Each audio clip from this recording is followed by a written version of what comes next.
So today I'm really pleased to have Balaji Gopal joining me. Balaji is one of our VPs of technical services based in India. And today's subject that we're talking about over an informal cup of tea and coffee is something that's dear to our heart at the moment and moves a little bit further away from pure pen testing and into something we believe, which is really driving value and benefit and return on the investment made in security architecture. And it's three areas which are very interesting, terms that everyone will have heard of: IOC, so indication of compromise; SCA, security controls assessment; and purple teaming. Now, like these phrases, I suppose there's so much depth to them, but what we really wanted to do today is just look at the context of this and what we're seeing in real stories of clients that we've looked at. So I think from a starting perspective, Balaji, can you just introduce, from a sort of semi-technical perspective, what your view of IOC, SCA, and purple teaming is, and then we'll move into some of the things that we've been learning of late. Hi everybody, I am Balaji Gopal and I am the VP of Technical India. Okay, so talking about IOC, SCA, and a purple teaming assessment, security control assessment is SCA, which is used to validate whether a security control is implemented in a proper way. Example, if there is a Cloudflare which is in place in order to do some sort of a redirection, and if there is any sort of configuration issue in that, it can lead to a bigger issue. In one of our past assessments, we were able to do a bypass of a MFA because the redirection was handled on Cloudflare, and Cloudflare was not configured in a proper way. So any sort of a security, we need to validate it whether it is implemented, working, and is deployed in a proper way. There has been instances wherein a company invests lots and lots of money on a product, and and they eventually fail to validate it in depth, and it does not solve a problem. Another example of an SCA that everyone could relate is assume that there is a DLP, okay, and it is stopping any sort of information leakage or exfiltration over the emails. So if anyone is trying to send any sort of code inside a Word file, it is detected. But if anyone sends the same code inside a metadata of a Word file, it is not flagged. An attacker is able to exfiltrate a data. So our major aim is to validate whether a security control is implemented in a proper way. uh, there has been instances where a client has told us that we have MFA in place, we have a Cloudflare in place, we have this, that in place, but since that was not implemented in a proper way, we were able to do a bypass of that and achieve a lot of things. uh, hence hence we realize that doing a traditional assessment or a pen test is not required here. What we require here is a specific assessment on that specific target to see whether the given security control is implemented in a proper way. It can be anything. It can be a firewall. It can be a DLP. It can be a WAF. It can be any sort of protection, and it need not need to be a product always. It can be some sort of a mechanism which is built in house also. So SCA is this, like we will validate a security control in depth. It's interesting, Balaji, because we've seen now a change in the last year, haven't we, with many of our clients. They've invested so much into their security controls architecture, and the A, interestingly, is the bit that's missing is assess.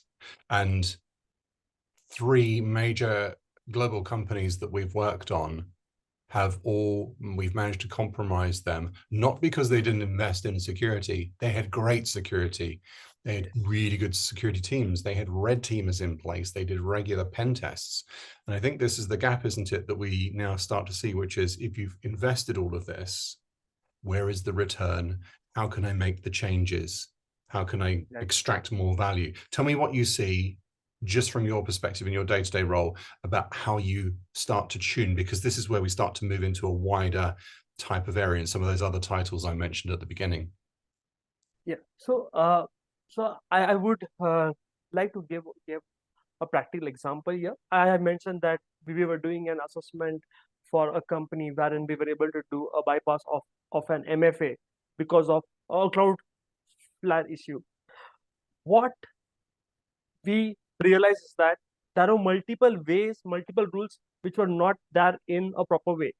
So Balaji, you were referring to rules within Cloudflare. Now, Cloudflare is obviously a serious piece of kit. It's brilliant at what it does, but where the problem was not Cloudflare, it was the rules. Tell me a little bit more about that. It was like, in case if anyone wants to visit jira.victim.com, okay, it should do a redirection to a Microsoft login. Okay, so what happened was, if I write jira.victim.com/dashboard or any internal URL within a Jira or Confluence, instead of doing a redirection to Microsoft, it did a redirection to the Jira login page, but did not have an MFA.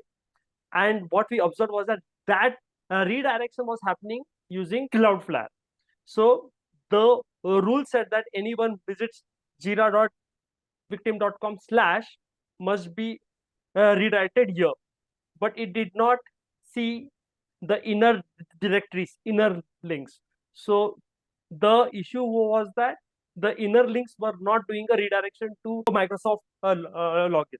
So just to validate here, the protection was put in place, the design, the architecture was correct, but there were subtle things missing in the whole chain that, when pieced together, gave a perfect architecture for a compromise, in this instance, into their Jira environment. Again, nothing wrong with Jira, nothing wrong with Confluence in this instance, and nothing wrong with Cloudflare, just the way it's configured, correct? Only the issue was a configuration issue. So SCA, what we are trying to address is, we are not here to sit and break a product.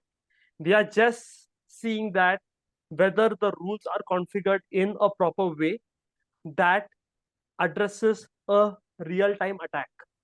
Okay, and an attacker, if he wants to do a data exfiltration, there are multiple ways.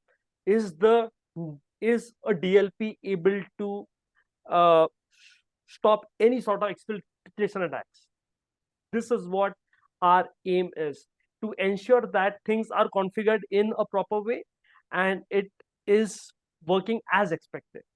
And this, again, I think is where we're seeing an interesting gap, and where we can elevate not just our skills around pen testing itself, but the wider cybersecurity thinking. And that matches where clients are investing, designing, deploying, managing, and running all of these environments. And some of them, as we note, are very, very, very extensive. That investment is huge, but it still can be compromised if it's not thought about and that kind of attack chain gone. So now tell me, this is a very interesting time, because I remember in one of the ones of late, they had a large SOC.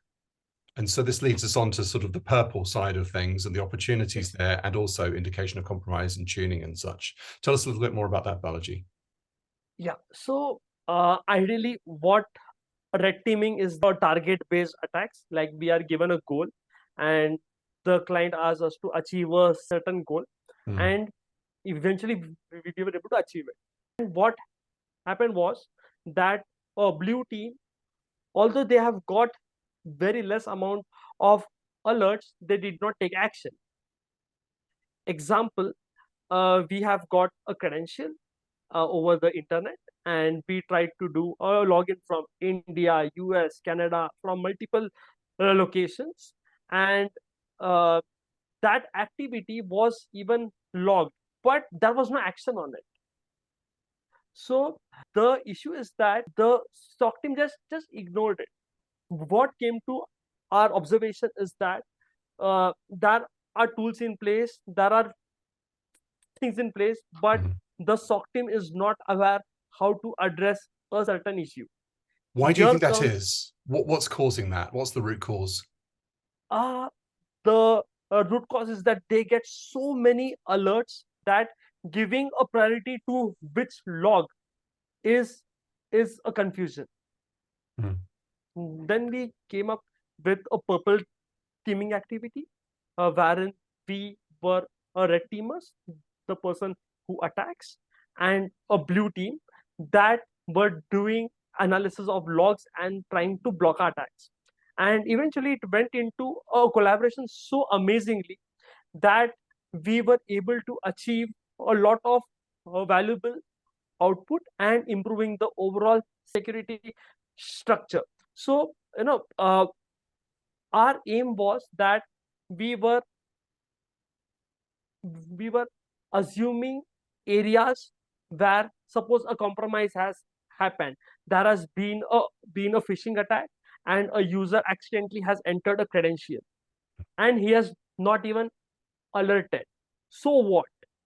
So we as a red teamer started exploring all the areas of the external infrastructure using the credential which was leaked over the internet, or assuming that it was leaked in a phishing campaign. So we designed uh, multiple techniques and areas where we could explore the external infrastructure using a credential and see what all were logged by a blue team. It was a collaboration wherein here we are trying to log in into an account from an unexpected IP address and an unexpected location, and is it being flagged in stock, and it was being flagged. We asked them to increase the rating of that. Then we tried to do a brute force attack from multiple IP addresses. It was there in logs. We asked them to make a rule around that, that if you get this sort of traffic in a minute with a frequency of 10 or 20, block it. So we also did a simulation attack inside the internal, assuming that a person just walked inside the office and plugged in a laptop and saw how a stock team is responding on that.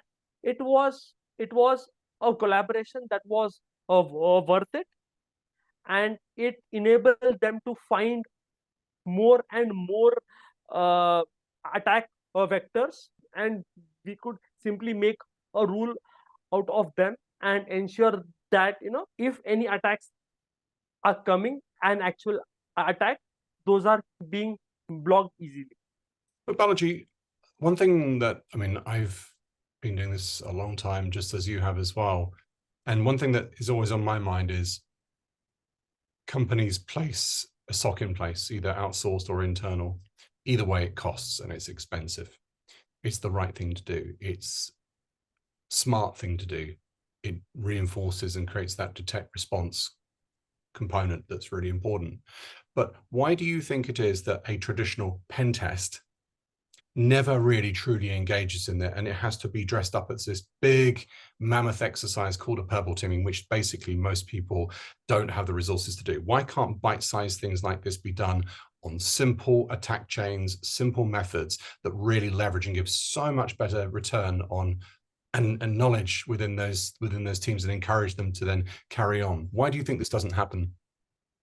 uh we are still in the old ages of doing a pen test, wherein a company comes, they are given a bunch of IP addresses, they just run a bunch of scanners, and then validate it and give a report, and then they just wait for doing a retest. They are not heavily involved in ensuring that the remediation is done in a proper way. Now this activity of purple teaming adds a lot of value. You are validating your security controls which are deployed in place, and this gives you an assurance that yes, if someone is attacking me in this way, there is an alert in place. Example, it is a famous EDR, and we were trying to do a certificate based attacks on the Active Directory, Mm. and somehow we were able to, you know, get the certificate of a DC and dump the NTDS everything, but it was not alerted. So, it came to a question like, why is this not being alerted? It was not even in the logs. So tell me, you were saying as well, within that environment, the network admins had done something rather strange to that EDR. What had they done? Yeah, so they did a disabling of the EDR on a DC. Uh, Why, and Balaji? and and I asked them why. So they were like, for doing some sort of a troubleshooting, they offed it, and Mhm. eventually it remained off. So Yeah. so Multi-million no, dollar, I remember this, a multi-million dollar deployment of SOC and EDR, very yes, respected and we think extremely good EDR and straight yes, yes, compromise of domain. I have a question before I ask you for some recommendations, just to wrap up now. We've mentioned SCA, security control assessments. What I like to talk to our clients about is security controls validation as well, as part of that, validating we're getting the best from it. And then we're talking about perpetuating as the mechanism for it. Just outline what your view is of IOC, an indication of compromise. It's not forensics after that. What are you referring to specifically, Aaron, here? And what have you been doing with your yes. clients? So IOC simulation is a procedure wherein we enact as if there is a compromise and an attacker is trying to do a real-time exfiltration of traffic or some other weird activities. There are certain vectors Mm. that indicate that there has been a compromise. And in one of our assessments, it was observed that, we were doing a lot of attacks. They were under a detection, but the SOC team did not act on that because they did not understand like what is going on. What we do in an IOC simulation assessment is that we are given a bunch of vectors, Mm. like example, we are given access inside a network, and we go on adding administrative users everywhere. We are trying to exfiltrate data over a DNS. So it sends a lot of data in DNS traffic. So if there are unexpected amount of traffic of DNS, it may be an indication of compromise that an attacker is trying to exfiltrate a data over a DNS. So in case if we are able to do a download of a software like Mimic Catch, Mm. this is also an indication of compromise that attacker is downloading something. And if it is being detected, is the SOC team taking any action, like who has downloaded it? Is that a user or is that a bot doing a download? So the SOC team has to be in action and see what is going on in an if there is some indication of compromise. So indication of compromise assessment, your aim is to see how effective your SOC team is to detect and then respond to a compromise. Assuming that an attacker is logging using an account from multiple locations, India, US, Dubai, everywhere, and there has been logs around that. But if the SOC team is not being alert, there is no use of having alerts. So monitoring is useless if not acted upon. So Yes. this is a theme that we're seeing so much, that people have really great teams. They have good SOC installations, be it outsourced, be it part of their own team, be a bit of both. But they've also combined all the detectors, and these detectors are either seeing things or they are not. But overall, it's even if they are seeing things, there is human error, there is misconfiguration, there's a lack of validation that you've designed X to be in place and doing Y to give result Z, and it has not been detected in any way, or even if it is detected, it has not been acted on. Balaji, just to wrap up here, I know that we've got 3 very detailed sort of blogs and write-ups on each of those individual SCA, IOC, and purple teaming. But from a high-level recommendations perspective, share with me a few things in brief that you would recommend our clients do to make sure that they're getting the best of what they're already paying for and have already invested in. My biggest recommendation is that even if you have the costliest security software in place, ensure that you are validating its effectiveness by doing real-time attacks, because the effectiveness of a product or a mechanism comes to light only when it is tested upon. My final question to you, Balaji, is this. We have a number of teams inside the business here. Some of the teams that you work with, out of 10, how many times, 1 in 10, 5 in 10, 9 in 10, would you say that the detect or even the respond actually stops you doing from what you need to be doing? How effective is it really in the majority of cases? Yeah, in a majority of cases, there is a monitoring. I would agree there is a monitoring, but there is no response on that. So for a monitoring, I would give 8 out of 10. Yep. In most of the clients, they have a monitoring in place. There are logs around it, but 1 out of 10 for a response. We have been sitting inside our network for almost 8 days, 8 days, and we were literally having a major access inside the network, and they did not have any sort of a response. So 8 on 10 overall for all our clients on monitoring, but 1 on 10 for a response. Balaji Gopal, one of our VPs of technical services. I have worked with you for years. I absolutely adore working with you. I know our clients adore working with you, and I know we all together love finding stuff. Thank you very much. Thank you, Dan.